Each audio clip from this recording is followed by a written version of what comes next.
after the track there. He's out of the equation, but it's Walker versus Rutter, then it's Hodgson, then it's Reynolds. These four pulling away now as the pace picks up. The four front runners are right in there. The only man, well, we might not have expected to see this far up is, of course, Michael Rutter, but in the rain, then again, you might have expected that. Yeah, Hayden's the man we'd have thought would be there. He isn't in the leading group. Well, somewhat subdued, I'd suggest, after the shenanigans of the first race. Might be set up, I would say, that James Hayden, who is quite a sensitive young man, might have taken things quite badly. That was a very unhappy camp that he came back to after the race 1 incident today. His girlfriend was extremely upset as well. Significant point about this leading quartet, Keith.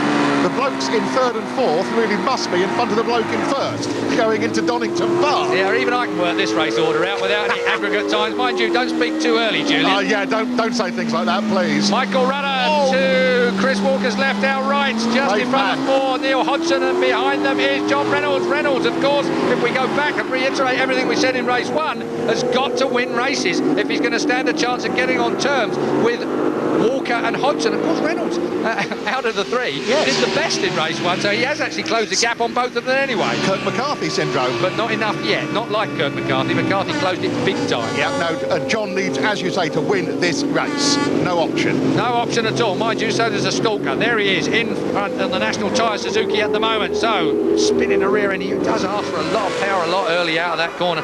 Onto the front straight and then off of it at Paddock Hill Bend. The front wheel tucks under, the rear wheel hangs out. Chris Walker is all action style.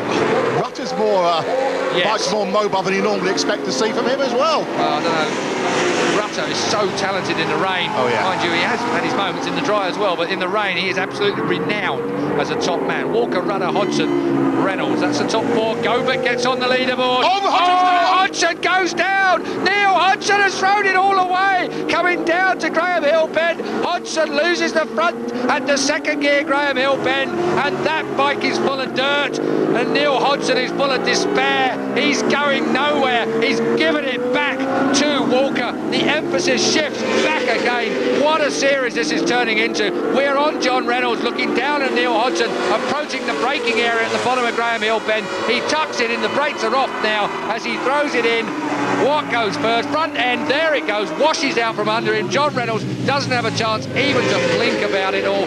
Walker is on 25 points at the moment, so the 6-point advantage Neil Hodgson had going into this race is about to totally evaporate.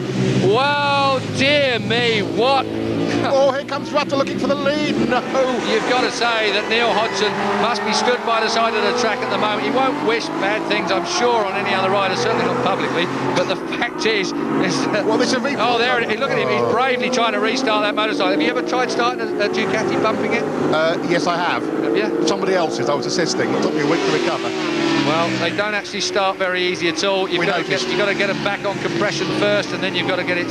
You've got to get the motor in the right position before you can start it. That's uphill there. It's full of dirt. Well, Neil Hodgson, despite his bravery and despite his efforts, and he's being assisted by a marshal, which is an exclusionable event, I think, as far as my reading of the rules is concerned. You need the mechanical starter. You need the little lawnmower motor to spin the rear tyre to get them going. You can push start them, but you've really got to be very, very good. Not uphill like he is. Uphill, it might be for Hodgson, but uphill now, up Hailwood Hill it is. Walker from Rutter.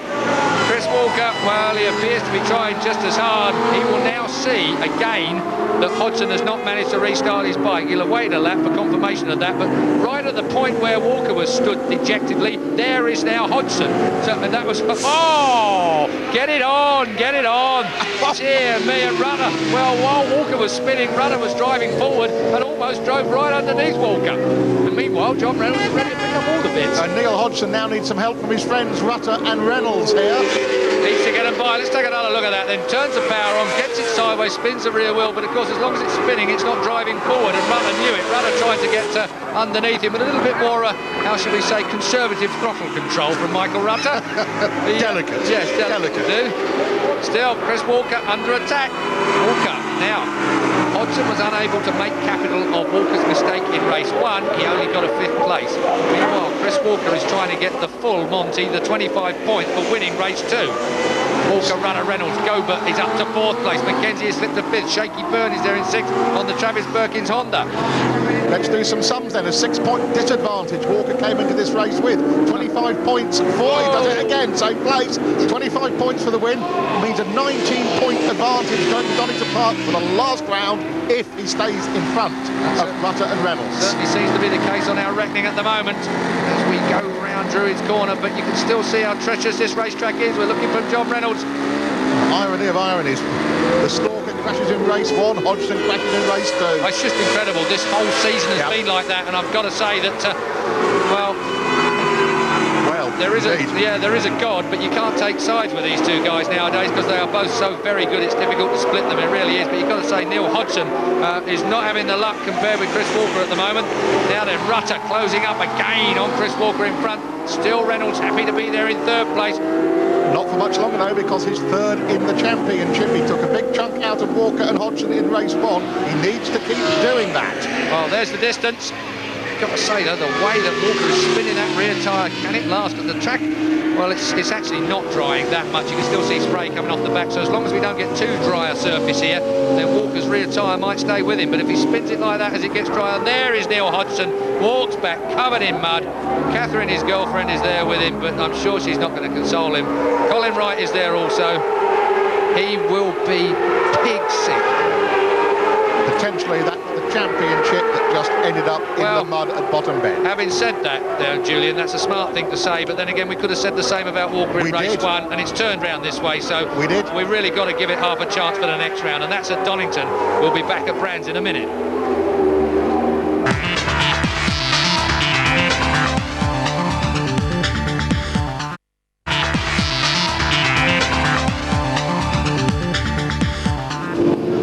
Suzuki team hold their breath because Chris Walker is holding on to this win. Neil Hodgson is watching over pit wall now. And Julian, well, my maths is never up to much. Yeah, I got the maths in a tangle just a minute ago, Keith. It's a 4-point difference between Walker and Hodgson coming into this race, which means if Chris wins... 21 points the difference going into Donington. That's it, 25 points he'll pick up if he wins this race. Oh! Michael Rutter up out of the seat there. You just never see that, do you, Michael Rutter out of shape? This track is so slippery. To catch Walker and Hodgson out in race 1 and then Hodgson out in race 2 as well, as comprehensively as it has done. Oh, dear me. Well, he stayed online, but I don't know how. Walker there. Now goes Dave Jeffries. Dave Jeffries. That is a big bike and a big bloke in there. Well, you saw how much trouble Hodgson had picking his bike up. No such trouble, Dave Jeffries. He'd probably pick it up and carry it back to Rob Mack. So under his arm is the Virgin Mobile Yamaha. The team manager equally capable of carrying a superbike under one arm. It was Paddock as well, Paddock Hill Bend. I hope JR didn't pass under a yellow just there. He did. He passed under a yellow flag going into Paddock Hill Bend. That was where Jeffrey was off, and definitely it was a yellow flag on the way into Paddock Hill Bend. That could be serious. Now, if it was the second of the yellow flags, then he will definitely get penalised. If it's the first, I'm not sure nowadays. I can't remember the exact rules. It's been a while. Yes, there will be more about that anyway, I'm sure. Certainly it looked to me like JR passed under a yellow flag, come what may. And just there, it's quite clear to see him as well. Take another look then. We're on board with John Reynolds and see if, well, we can hardly see, so I don't know whether he can. Coming up into there, the yellow flag to the left. Yeah, it's being waved. I saw it, and there's another one hanging out there. So JR passed under a yellow flag. Ooh. Slap wrist there for JR. Well, that's a bit unusual. I can only imagine that one or two of the other riders were blocking his view.